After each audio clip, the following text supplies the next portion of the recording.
O sol poente tingia o céu de Lisboa com tons de laranja e púrpura, como se o próprio Tejo estivesse a sussurrar segredos antigos às pedras do Chiado. Beatriz parou abruptamente no meio da rua, o coração martelando como o repique dos sinos da Sé de Lisboa em dia de festa. Ali, encostada à fachada de um antigo café de azulejos azuis e brancos, estava ela, a mulher que Beatriz jurara nunca mais ver. Não era um fantasma, mas algo pior, um eco vivo do passado, com os mesmos olhos verdes que outrora tinham devorado inteira. Tu não podes estar aqui, murmurou Beatriz, a voz rouca, as mãos tremendo ao apertar a alça da bolsa de couro gasto, herança de sua avó minhota. A mulher virou-se devagar, um sorriso fraco nos lábios, e disse apenas: eu voltei para te salvar, Beatriz. Ou para nos destruir de vez. Naquele instante, o mundo de Beatriz desabou como um fado esquecido e o ar de Lisboa, carregado de jasmim e mar, tornou-se sufocante. Era o outono de 2025 e Lisboa pulsava com a vida eterna de quem carrega séculos nas veias. Beatriz, aos 32 anos, era uma restauradora de azulejos, uma das artesãs que mantinham viva a alma das fachadas envelhecidas da cidade. Seus dias eram ritmados pelo tilintar das ferramentas no ateliê escondido no bairro Alto, onde o cheiro de argamassa se misturava ao aroma de pastéis de nata frescos da confeitaria ao lado. Mas à noite, quando as luzes dos lampiões se acendiam como estrelas caídas, os demónios do passado acordavam. Aos 18 anos, em Porto, Beatriz havia amado com a fúria de uma tempestade atlântica. Chamava-se Ana, uma violinista de fado que tocava nas tascas ribeirinhas do Douro, com dedos ágeis que dançavam sobre as cordas como se fossem veias expostas. Elas se encontraram num São João chuvoso, quando fogos de artifício iluminavam o céu e o cheiro de sardinhas assadas pairava no ar. Ana era fogo, Beatriz, o vinho tinto que o alimentava. Mas o amor delas era proibido na família conservadora de Beatriz, descendentes de lavradores do Minho que viam o pecado nas sombras. Quando Ana partiu para Lisboa atrás de um contrato, deixando apenas uma carta amassada: perdão, meu amor, o mundo é maior que nós, Beatriz quebrou. Tentou o esquecimento no convento de freiras em Viana do Castelo, mas as orações não apagavam o vazio. Anos depois, casada por conveniência com um homem que cheirava tabaco e rotina, Beatriz fugiu para Lisboa, divorciando-se em silêncio, reconstruindo a vida tijolo por tijolo, como os azulejos que restaurava. Agora, Ana estava de volta, magra e pálida, os cabelos outrora negros agora salpicados de grisalhos prematuros. Eu tenho câncer, Beatriz, confessou ela no café, a voz baixa como murmúrio de uma saudade. Voltei porque tu és a única que me entende. E eu sei que ainda me amas. Beatriz sentiu o chão tremer sob os pés, como nos terremotos que as lendas portuguesas atribuem aos gigantes adormecidos. Como poderia amar ainda? O trauma havia escavado um buraco em seu peito, onde o fado de Amália Rodrigues ecoava eternamente. Gaivota, não cris, que o mar é teu amigo. Mas Ana não era gaivota, era o furacão que a arrastava de volta. Enquanto isso, do outro lado da cidade, no bairro de Alfama, Sofia tecia sua própria tapeçaria de solidão. Aos 29 anos, Sofia era uma ceramista, descendente de uma linhagem de oleiros de Coimbra que moldavam o barro como se fosse o destino. Seus pratos e jarros, decorados com motivos de galos de Barcelos e corações de Viana, vendiam-se nas feiras de artesanato do Rossio, onde turistas e locais se misturavam como num quadro de Vieira da Silva. Sofia havia crescido à sombra da Sé Velha, ouvindo as histórias de sua mãe sobre as mouras encantadas que teciam amores impossíveis. Mas seu próprio amor era uma ferida aberta. Aos 22, em uma viagem a Évora, ela se apaixonara por uma francesa que prometia o mundo, mas partiu com o vento do Alentejo, deixando Sofia com um colar de filigrana partido ao meio. Desde então, Sofia vivia para o barro, acreditando que o amor era como a argila, maleável, mas frágil ao fogo. O destino, caprichoso como o fado, uniu-as numa tarde de novembro, durante a Feira de Todos os Santos no campo de Ourique. Beatriz, fugindo da conversa sufocante com Ana no Chiado, vagava pelas barracas de castanhas assadas e velas de São Martinho. O ar cheirava a mel e canela e o som de concertinas misturava-se ao burburinho das risadas. Foi ali que seus olhos encontraram os de Sofia, que expunha uma peça especial, um azulejo cerâmico com a imagem de duas almas entrelaçadas por videiras do Douro, sob um céu de estrelas. É inspirado numa lenda minhota, explicou Sofia, ao notar o olhar fixo de Beatriz. Duas irmãs separadas pelo mar, mas unidas pelo sangue da terra. Beatriz tocou o azulejo, sentindo um calor que não provinha do forno da cerâmica. Eu conheço essa dor, sussurrou ela. A separação que corta como faca. Conversaram até o sol se pôr, caminhando pelas ruelas íngremes de Campo de Ourique, onde as varandas de ferro forjado derramavam gerânios vermelhos como corações expostos. Sofia falou de sua avó, que contava histórias de sereias do Tejo que cantavam para maridos infiéis. Beatriz, hesitante, mencionou o Douro e as noites de fado que a moldaram. Pela primeira vez em anos, Beatriz riu, um riso genuíno, como o tilintar de copos em uma romaria. Sofia sentiu um formigamento no peito, como se o barro dentro dela ganhasse vida. Naquela noite, trocaram números, e Beatriz voltou ao seu apartamento no Príncipe Real com o azulejo embrulhado em papel pardo, um talismã contra os fantasmas. Os dias seguintes foram um vendaval de mensagens e encontros furtivos. Sofia levava Beatriz às margens do Tejo, onde pescadores cantavam modinhas antigas e elas partilhavam figos maduros colhidos em pomares escondidos de Sintra. Tu és como o oceano, disse Sofia uma tarde, traçando os contornos do rosto de Beatriz com os dedos sujos de argila. Profunda, imprevisível, cheia de tesouros afundados. Beatriz, que sempre se vira como ruína a restaurar, sentiu as lágrimas brotarem. E tu és a maré que me traz de volta à praia. Beijaram-se pela primeira vez sob a ponte 25 de Abril, com o trânsito rugindo acima como um cor distante, e o mundo pareceu pausar, como em uma pintura de Paulo Arrego, íntima, vulnerável, eterna. Mas o passado de Beatriz não dormia. Ana ligava incessantemente, sua voz um lamento rouco pelo telefone. Eu preciso de ti, Beatriz. Lembras das noites no cais do Sodré, quando dançávamos até o amanhecer? Beatriz desligava, mas as memórias invadiam como névoa do Douro. Ela contava a Sofia fragmentos, omitindo o nome de Ana, temendo que o amor novo se evaporasse como vinho ao sol. Sofia, por sua vez, guardava seu próprio segredo, um diagnóstico de infertilidade revelado por um médico em Coimbra que a fazia duvidar de seu valor como mulher, como amante. Eu não sou inteira, pensou ela, moldando um vaso que se partia nas mãos. O Natal se aproximava e Lisboa enfeitava-se com luzes como um presépio vivo. Elas passaram a véspera na casa de Sofia em Alfama, onde o cheiro de bacalhau cozido se misturava ao pinheiro decorado com filigranas de ouro.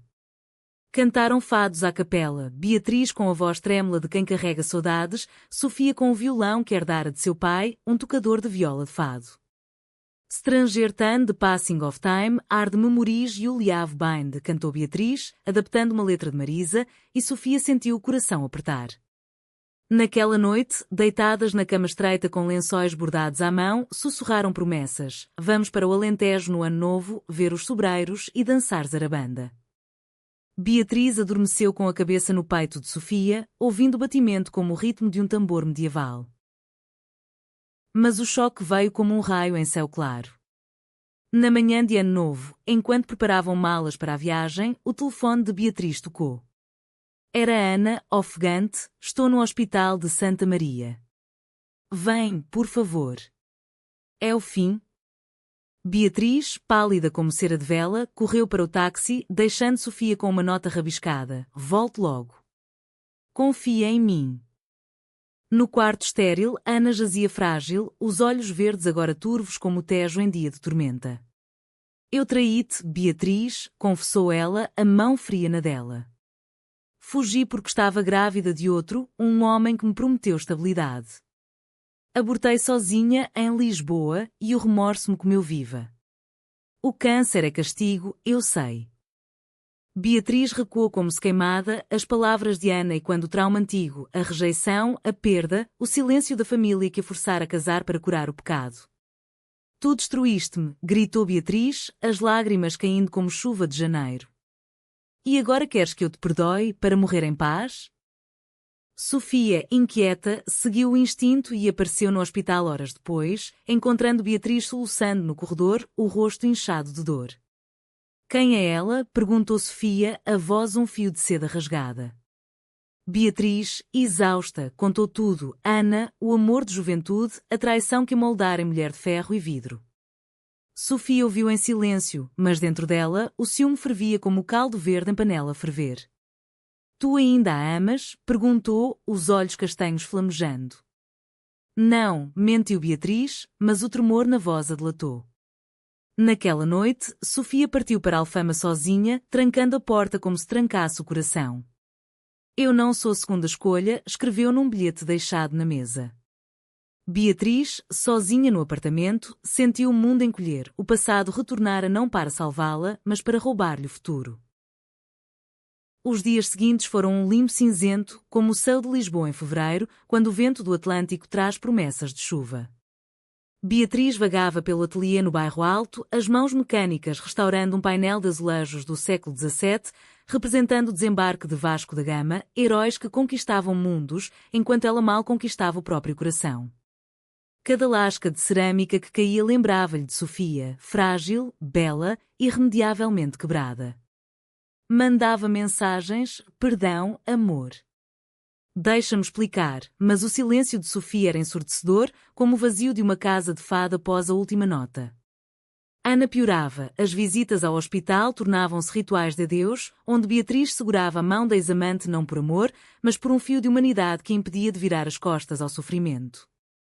Tu encontraste alguém, não foi? Perguntou Ana uma tarde, o monitor cardíaco bipando como um relógio correndo. Beatriz assentiu, os olhos fixos na janela, onde gaivotas planavam sobre o Tejo. Ela é a minha alma gêmea, Ana. O que nós tivemos foi um erro da juventude. Ana sorriu debilmente, um sorriso amargo como vinho verde azedo. Então vai, salva-te. Eu já me perdi há muito. Enquanto isso, em Alfama, Sofia mergulhava no barro como se ele pudesse preencher o vazio. Seus dedos, calejados pelo torno, moldavam figuras de mulheres entrelaçadas, mas cada uma saía assimétrica, como seu coração. Amigas da feira de artesanato, a tecelã de rendas de bilros de peniche, o violinista de fado de Tavira, tentavam consolá-la com chá de ervas e histórias de amores resilientes. O amor português é como o azulejo, parte, mas repara-se com paciência, disse a tecelã, os olhos sábios de quem vira netos nascerem de uniões improváveis. Mas Sofia duvidava, seu segredo de infertilidade pesava como chumbo, fazendo-a questionar se merecia o amor de Beatriz. E se ela quiser filhos? E se eu for insuficiente? Sussurrava para o espelho rachado de sua avó, onde o reflexo parecia uma moura encantada, presa em seu próprio castelo de ilusões. O rompimento veio num sábado de carnaval, quando Lisboa se vestia de arlequins e colombinas, e quando as sátiras de Gil Vicente. Beatriz, impulsionada por um desespero que beirava a loucura, subiu as escadarias íngremes de Alfama, o coração batendo ao ritmo dos tambores distantes.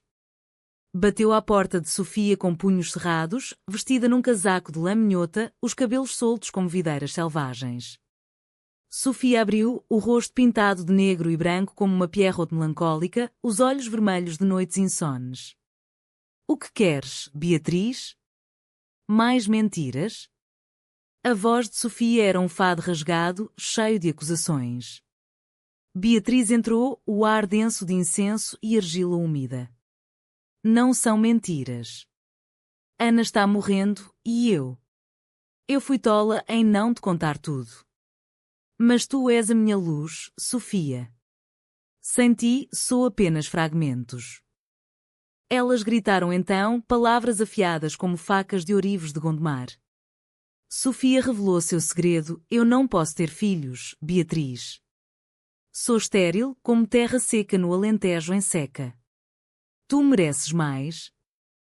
Beatriz, chocada, abraçou-a com força, o corpo tremendo. Filhos? Eu quero-te a ti, com teus pratos tortos e teu riso que ilumina o chiado. O resto é sonho de família velha. Mas o ciúme de Sofia era uma fera acordada. E Ana? Ela ainda te tem nas garras. Beatriz, ferida, retrucou: talvez eu deva ir embora, então. Deixar-te com teu barro e tuas moras. A porta bateu como um trovão e Beatriz desceu as ruas, as lágrimas misturando-se à chuva fina que caía, lavando as máscaras do carnaval. Sozinha na ponte de 25 de Abril, contemplou o Tejo Negro, pensando nos suicídios poéticos das lendas portuguesas, Inês de Castro, Amélia, as mulheres que amaram além da vida. Mas o telefone vibrou, uma mensagem de Ana. Perdão final. Vai para ela. Eu liberto-te. Horas depois, o hospital ligou. Ana havia partido em paz, deixando uma carta para Beatriz, ama como eu não soube. És livre. Sofia, arrependida, procurou Beatriz no ateliê do bairro Alto na manhã seguinte. Encontrou-a assentada no chão, rodeada de azulejos partidos, chorando sobre a carta de Ana. Eu traí-te com o meu silêncio, soluçou Sofia, ajoelhando-se. Medo de não ser o suficiente. Beatriz ergueu o rosto, os olhos inchados mas cheios de uma determinação antiga, como a de D. Sebastião antes da batalha.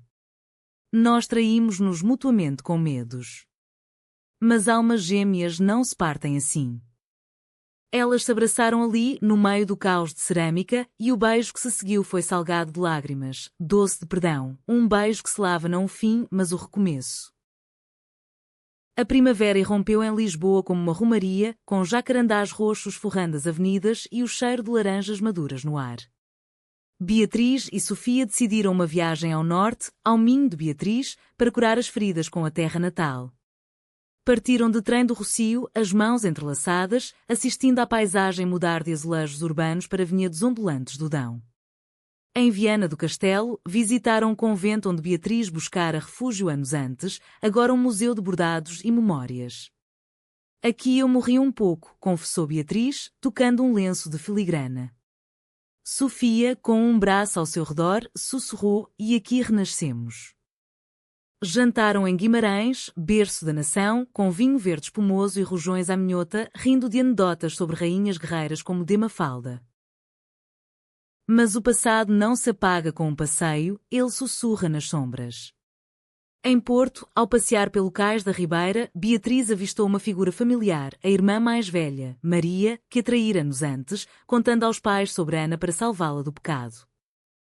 Maria, agora viúva, aproximou-se hesitante, o rosto marcado por rugas de arrependimento.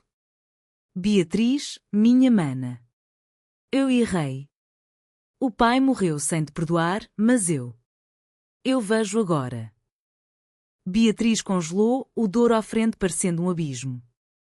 Sofia apertou sua mão, um âncora silenciosa. Diz o que sentes, murmurou ela. As palavras saíram em torrente, dor, raiva, o peso da família que via o amor delas como aberração.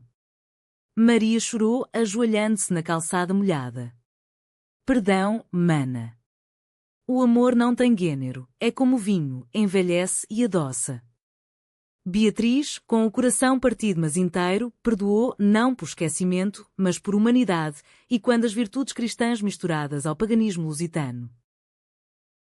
De volta a Lisboa, o verão as encontrou mais fortes, tecendo uma vida comum. Sofia mudou-se para o apartamento de Beatriz no Príncipe Real, onde juntas restauravam não só azulejos, mas almas.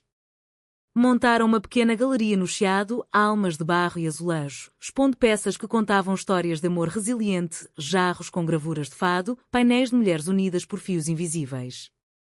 A inauguração foi uma festa, fado ao vivo com fadistas de Alfama, vinho do Porto e abraços de amigos que as apoiavam em silêncio. Num canto, Beatriz e Sofia dançaram uma valsa lenta, os corpos colados como peças de um puzzle antigo. Tu salvaste-me do trauma, sussurrou Beatriz. Sofia sorriu, os olhos brilhando como o Tejo ao luar. Não, nós nos salvamos. Almas gêmeas não se unem por acaso, elas se reconhecem no caos. O outono retornou, trazendo com ele as vindimas no Douro, e Beatriz e Sofia decidiram uma escapada para as quintas encravadas nas encostas, onde o vinho nascia do suor e da terra. O trem de Lisboa régua chacoalhava como uma carruagem de contos de fadas, e elas passavam o tempo lendo Camões à janela, sonetos de amores impossíveis que agora pareciam profecias cumpridas. Em Pinhão, hospedaram-se numa quinta familiar, onde o dono, um velho com bigode grisalho e sotaque transmontano, as recebeu com um abraço e um copo de vinho tinto. Bem-vindas, minhas senhoras. Aqui o amor floresce como vinha, retorcido, mas forte. As noites eram dedicadas a passeios de barco rabelo, o Douro espelhando estrelas como se o céu descesse para beijar a terra. Deitadas no convés, Sofia traçava constelações no braço de Beatriz. Esta é Cassiopeia, a rainha traída. Mas olha, ao lado, Andromeda, salva pelo amor. Beatriz ria, beijando a palma da mão de Sofia. Tu és minha Andromeda. Mas o conflito, como uma videira podre, insinuava-se. Durante uma vindima, enquanto colhiam uvas com as mãos enegrecidas pelo sumo, Beatriz recebeu uma carta de um advogado de Porto.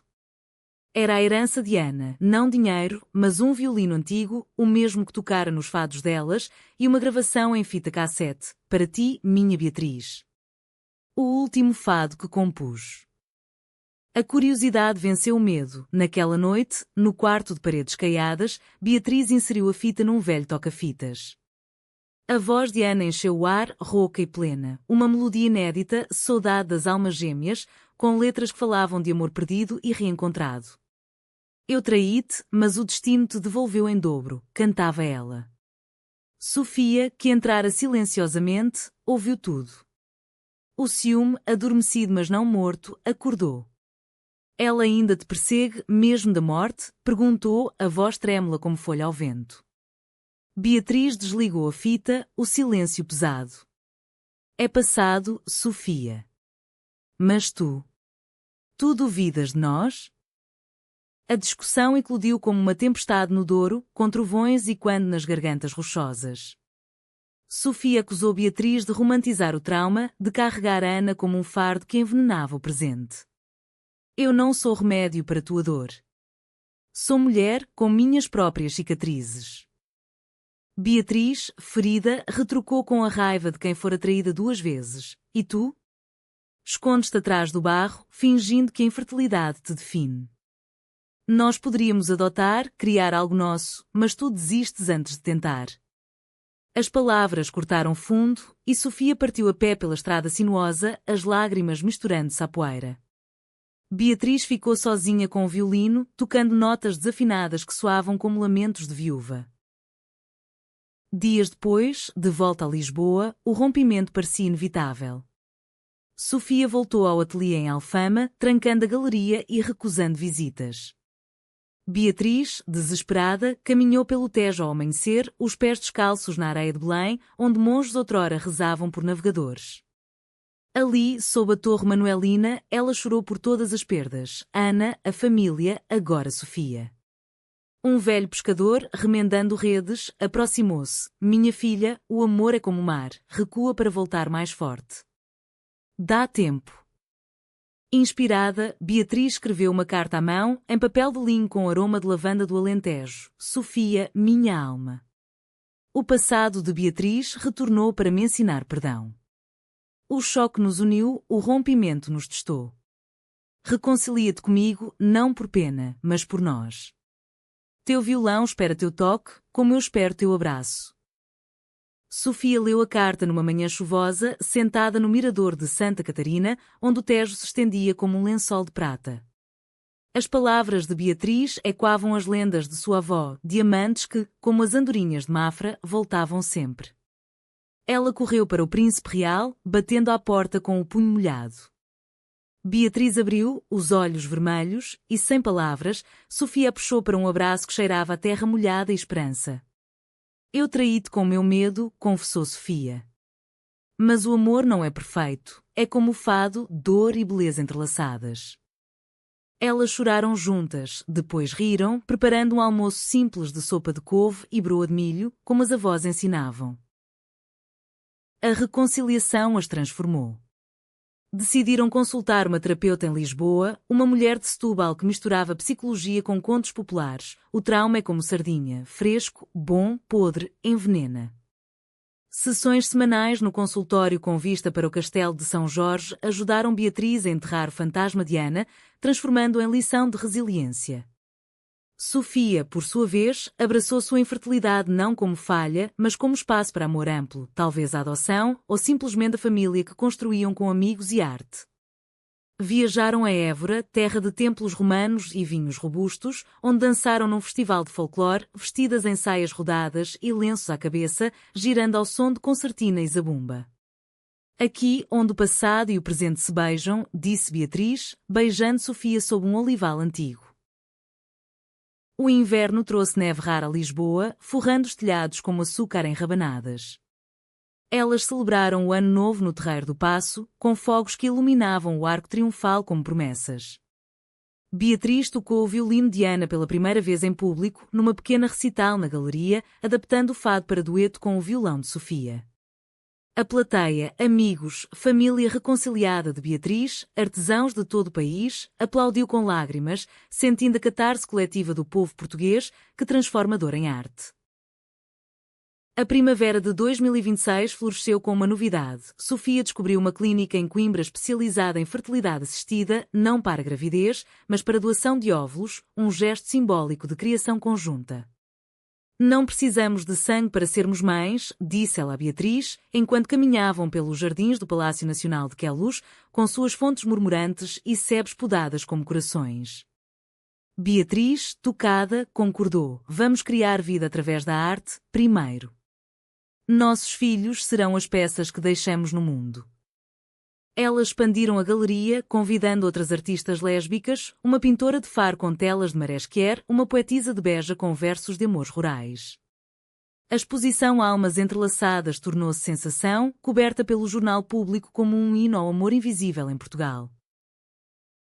Mas o passado traumático de Beatriz, como uma raiz profunda, brotava inesperadamente. Durante uma visita à família no Minho, para a festa de São João em honra à reconciliação, o pai de Beatriz, um lavrador teimoso de olhos azuis como o Atlântico, confrontou-a pela primeira vez.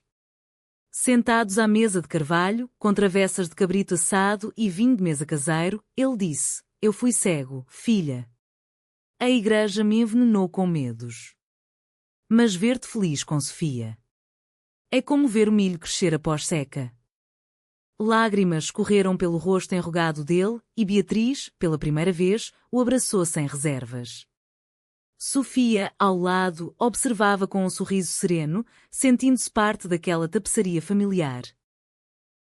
O conflito surgiu sutilmente, como névoa matinal. Uma ex-colega de Sofia, uma ceramista de Lisboa chamada Inês, começou a flertar abertamente durante uma feira em Sintra. Inês, com seu charme de boêmia e histórias de viagens a Marrocos, enviava mensagens provocantes. Lembras das noites em que moldávamos mais que barro? Sofia, lisonjeada mas fiel, ignorava, mas Beatriz, ao ver uma foto inocente das duas rindo numa oficina, sentiu-se um antigo reviver eco de Ana, de traições passadas. Estás a trair-me? Perguntou numa noite de insonia, o quarto iluminado apenas pela lua filtrando pelas persianas de madeira. Sofia, chocada, negou veementemente: és tu quem carrega fantasmas. Inês é passado distante, tu és meu agora. A briga escalou, com pratos de cerâmica estilhaçando no chão, ironicamente, uma peça de Inês que Sofia guardava como souvenir. Beatriz fugiu para o ateliê, passando a noite restaurando um azulejo histórico de uma igreja em Óbidos, suas mãos tremendo como em dias de terremoto.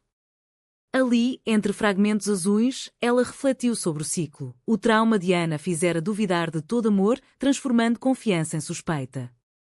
Sofia, por sua vez, caminhou até ao mirador da Senhora do Monte, onde Lisboa se estendia como um mapa de veias, e chorou pela fragilidade de sua união. No amanhecer, enviou uma mensagem: vem. Vamos quebrar o ciclo juntas. O reencontro foi no Jardim Botânico de Lisboa, entre orquídeas exóticas e palmeiras que sussurravam segredos coloniais. Beatriz chegou com um buquê de flores de pessegueiro, símbolo minhoto de renovação. Perdão. Meu trauma te feriu de novo. Sofia, com olhos inchados, aceitou as flores, e o meu medo te empurrou para longe. Mas somos mais que isso. Sentaram-se num banco de pedra, partilhando histórias. Beatriz de como Ana a ensinar a amar sem amarras, Sofia de como a francesa a ensinar a amar com liberdade. O choque nos uniu, o rompimento nos fortaleceu, concluiu Beatriz. Caminharam de mãos dadas até ao aqueduto das Águas Livres, símbolo de engenho português, prometendo construir pontes sobre abismos. o verão as levou ao Algarve para curar com sol e mar. Em lagos, onde exploradores como Gilianes partiram para o desconhecido, elas nadaram nas grutas azuis, o água salgada lavando resquícios de dúvida. Jantaram cataplana de marisco em taverna à beira-mar, com o som das ondas como fado natural. Aqui, o oceano nos ensina, tudo volta à praia, transformado, disse Sofia, traçando corações na areia com um pau. Beatriz sorriu, beijando-a sob o céu estrelado, sentindo o amor como uma rede de pesca, tecida com paciência, cheia de tesouros. De volta, a galeria prosperava e elas planejavam uma adoção não imediata, mas um passo para o futuro. Uma noite de setembro, durante a festa das vindimas em Lisboa, dançaram no terreiro do Paço, vestidos em trajes folclóricos, girando ao som de ranchos folclóricos. O pai de Beatriz apareceu, dançando desajeitadamente uma valsa, e a família uniu-se num círculo de mãos dadas. Vocês são o futuro do nosso Portugal, disse ele, voz embargada. O outono de 2026 trouxe desafios maiores, como folhas caindo das árvores do Eduardo VII. A galeria enfrentava uma crise, um investidor conservador, um colecionador de arte de Cascais com laços à velha guarda católica, ameaçava processar por conteúdo imoral nas exposições Kier. Cartazes com imagens de amantes entrelaçadas foram acusados de propaganda degenerada e quando censuras de Salazar. Beatriz, com seu sangue minhoto de resistência, recusou-se a ceder. Esta é nossa voz, como o fado foi voz dos oprimidos. Sofia, mais pragmática, propôs diálogo, mas internamente tremia. O medo de perda pública revivia sua infertilidade como rejeição social. O conflito interno irrompeu numa assembleia de artistas no Chiado. Beatriz, inflamada, defendeu a exposição com paixão. Nosso amor não é escândalo, é humano, como os sonetos de Sá de Miranda. Sofia, exausta, interveio. Mas e se perdermos tudo? A galeria, nossa vida? As palavras saíram afiadas e Beatriz sentiu-se traída novamente. Sempre o medo, Sofia? Como Ana, que fugiu por covardia. Sofia, ferida, abandonou a reunião, correndo para Alfama sob chuva torrencial, o coração partido como um vaso no torno. Sozinha no apartamento, Beatriz ouviu a fita de Ana pela última vez, não por saudade, mas por closure. A melodia final, um fado alto suave, trouxe paz. O amor não morre, transforma-se. No dia seguinte, ela procurou Sofia na oficina, encontrando-a moldando uma peça colossal, uma escultura de duas figuras unidas por raízes, mas rachada no centro. Eu errei, disse Beatriz, ajoelhando no barro. Meu trauma me faz atacar quando temo perder. Sofia, com mãos sujas, tocou seu rosto, e eu errei em duvidar de nós. Mas juntas, enfrentamos o mundo. Elas consertaram a escultura, misturando cimento com lágrimas, transformando a rachadura em veia dourada, como no kintsugi japonês adaptada à tradição portuguesa de remendos. A reconciliação pública veio forte. Organizaram um protesto artístico no Rossio, com fadistas cantando hinos de liberdade e artistas pintando murais de amor diverso. O investidor recuou, envergonhado pela multidão, locais, turistas, até freiras de Belém aplaudindo. O público titulou Almas Gêmeas contra o Ódio, uma vitória lusitana. Beatriz e Sofia, de mãos dadas no palco improvisado, beijaram-se sob aplausos, um gesto que ecoou nas redes como um fado moderno.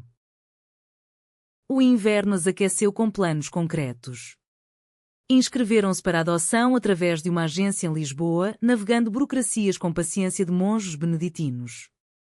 Visitaram orfanatos em Évora, onde crianças de olhos curiosos as olhavam como heróis de contos.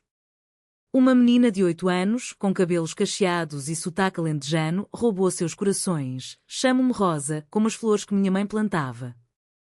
O processo foi longo, cheio de entrevistas que escavavam almas, mas fortaleceu-as. Somos mães antes do papel dizer, sussurrou Sofia numa noite, acendendo velas de advento. A primavera trouxe Rosa para casa, uma menina que desenhava azulejos imaginários e moldava argila em monstros fofos. Beatriz ensinou-lhe fado suave, Sofia contos de moras. A família cresceu. O pai de Beatriz visitava com cabazes de maçãs do Minho e Maria, a irmã, trouxe bordados de Viana para o quarto de Rosa. Uma tarde de Páscoa, no jardim do Palácio da Ajuda, Rosa perguntou: Vocês se amam como nas histórias? Beatriz e Sofia trocaram olhares, sorrindo. Mais que isso, filhota. Nosso amor é história viva.